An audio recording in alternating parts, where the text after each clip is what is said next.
अपनी ही गलती में फंसे केजरीवाल। घमंड में चूर केजरीवाल ने पार्टी को किया धराशाही। केजरीवाल की करनी भोग रहे नेता।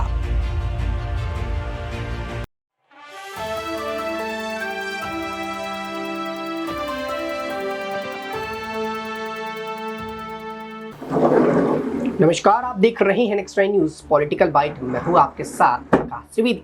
दर्शकों, आपको स्वागत है हमारे प्रोग्राम पावर पॉलिटिक्स पर। आज बात करेंगे पावर पॉलिटिक्स को लेकर किन किन नेताओं की सुध सबसे ज्यादा खोई हुई है। आपको बता दें कि देश के अंदर जब कोई व्यक्ति पॉलिटिक्स से जुड़ता है, देश का कोई व्यक्ति पावर पाता है, तो सबसे ज्यादा दुरुपयोग उसका वही करता है।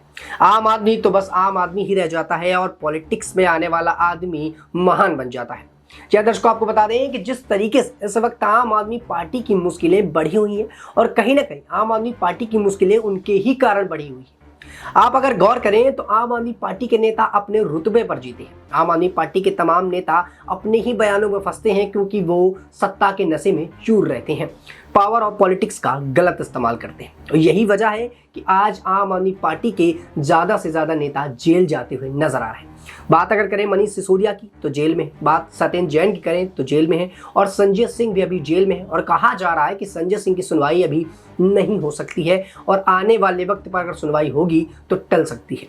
ऐसे में दर्शकों, आपको बता दें कि केजरीवाल के ऊपर जब ईडी का समन भेजा गया तो केजरीवाल ने इस बात को जिक्र किया कि मैं ईडी के जो बातचीत आती है, ईडी के जो फैसले हैं, ईडी को जो समन है, उसको नहीं मानता और उनको जूते की नोक पर रखता हूं। दर्शकों, आपको बता दें कि जिस तरीके से अरविंद केजरीवाल ने इस शब्द का इस्तेमाल किया, इन बातों का इस्तेमाल किया, वो कहीं ना कहीं सत्ता का नशा बताता है। ईडी सीबीआई जहां पूरी तरह से जांच में लगी हुई है, वहीं केजरीवाल इस बात का जिक्र करते हैं कि मैं ये सबको जूते की नोक पर रखता हूं। तो कहीं ना कहीं ये सिर्फ और सिर्फ सत्ता का नशा है, क्योंकि उनको पता है कि वो सीएम पद पर है। ऐसे में उनके साथ कोई क्या ही कार्रवाई कर लेगा। वहीं सिर्फ केजरीवाल नहीं, केजरीवाल के साथ साथ उनके पार्टी के तमाम नेता भी ऐसा ही बयान देते हैं, चाहे संसद सदन हो, चाहे बाहर हो, या फिर वो किसी अन्य चीज़ों पर, वो अपने ही बयान पर फंसते हैं क्योंकि वो बयान ही ऐसे देते हैं। बात अगर संजय सिंह की करें तो संजय सिंह आज भी जेल से निकलते हैं तब भी वो ऐसे ही शब्दों का इस्तेमाल करते हैं जो शायद आम आदमी न करता हो। संजय सिंह आज भी जेल से आने के बाद नरेंद्र मोदी के ऊपर बड़ा हमला बोलते हैं। उनका कहना रहता है कि नरेंद्र मोदी सरकार हमें दबाना चाहती है, हम डरेंगे नहीं। इसके साथ ही वो इन शब्दों का इस्तेमाल करते हैं जो एक राजनेता को शायद नहीं बोलने चाहिए।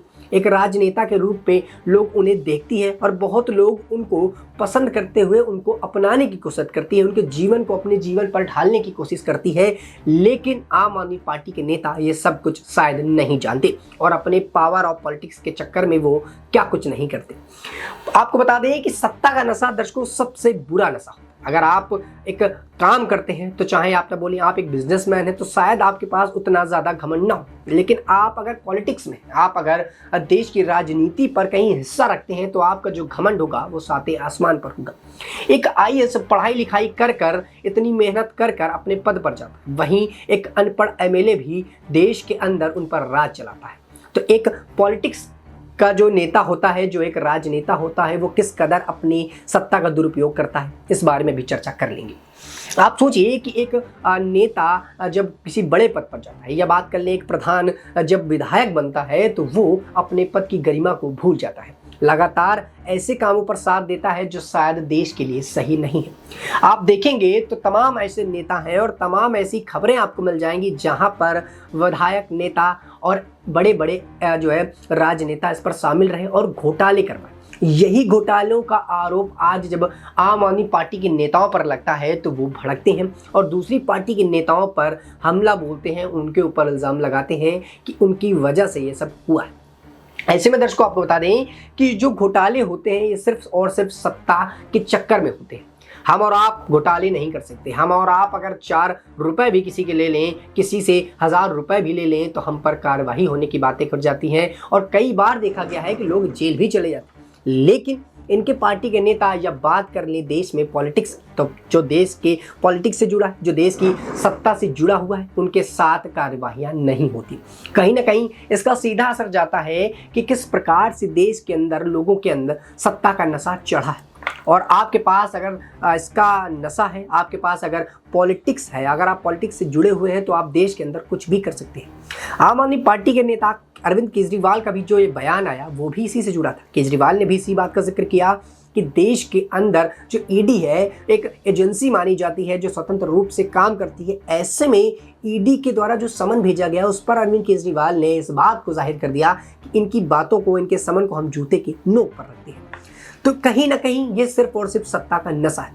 न सिर्फ आम आदमी पार्टी के नेता बल्कि कांग्रेस पार्टी के नेता भी इसे छूते नहीं। कांग्रेस पार्टी के नेता भी बड़े बड़े घोटाले करते हैं तो सिर्फ इसलिए कर पाते हैं कि वो आज राजनेता है, वो आज पावर में है और पावर में बैठी सरकार कुछ भी कर सकती है। दिल्ली की अगर बात करें तो अरविंद केजरीवाल अभी पावर में है, उनके पास दिल्ली सरकार का पूरा कंट्रोल है और वो सीएम है दिल्ली की। ऐसे में अरविंद केजरीवाल वो सारे काम कर सकते हैं जो हम और आप शायद कभी नहीं कर पाते। हालांकि वो एक सीएम पद पर हैं तो कर सकते हैं, लेकिन वो अपनी सीएम पद की गरिमा को भूल कर जो काम करते हैं। तो कहीं ना कहीं ये सत्ता का नशा बताता है और ऐसे ही घमंड में अरविंद केजरीवाल अभी भी जी रहे और लगातार ऐसे ही बयानों को दे रहे हैं।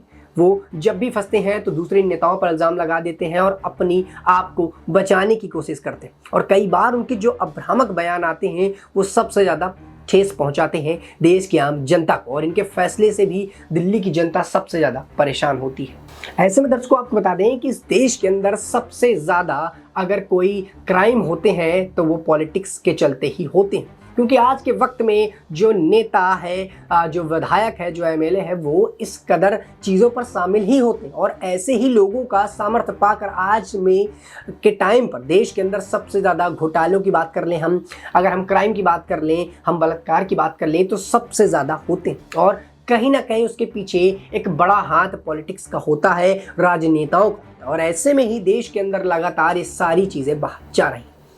ऐसे में दर्शकों आप सोचिए कि जो एक बार नेता बन गया वो देश के अंदर क्या कुछ नहीं कर सकता। कई नेता आज भी क्राइम में शामिल होते हैं, कई नेता आज भी देश के अंदर उन बड़े बड़े गैंगस्टर के पीछे होते हैं जिनको हम और आप शायद नहीं जानते। वही गैंगस्टर जब पकड़े जाते हैं तो नेताओं का नाम लेते हैं। तो कहीं ना कहीं ये सत्ताधारी होने के चक्कर में ये सारे काम करवाते हैं और इनकी ही सह पाकर देश के अंदर सबसे ज़्यादा क्राइम बढ़ रहा है। और ऐसे में सिर्फ कुछ नेता नहीं, और बात करें हम कई नेताओं की तो उस पर कांग्रेस पार्टी के भी नेता, कांग्रेस पार्टी के अभी हाल ही में अगर आपको बता दें तो यंग इंडिया कंपनी के चलते 751 करोड़ की संपत्ति का जो है जब्त किया है ईडी ने, और ऐसे में इसके पीछे भी राहुल और सोनिया का नाम ही बताया जा रहा है। तो कहीं ना कहीं आप अगर सत्ता में हैं, आपके पास पावर है, तो आप वो सारे काम कर सकते हैं जो आप सोच नहीं सकते या आम आदमी सोच भी नहीं सकता करने के लिए।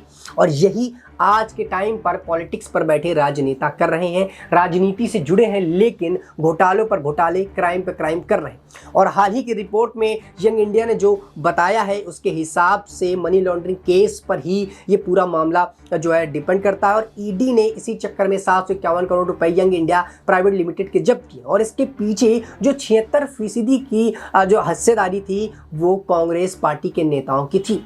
आप समझिए कि कांग्रेस पार्टी के नेता कितना ज़्यादा घोटालों पर लिप्त होते हुए नजर आते हैं और कई बार उनके नाम सामने आते हैं। वो इसलिए होता है क्योंकि आज वो नेता है, आज वो विपक्षी पार्टी के बड़े नेता हैं और उनके पास सत्ता रही और सत्ता में रहते वो कुछ भी कर।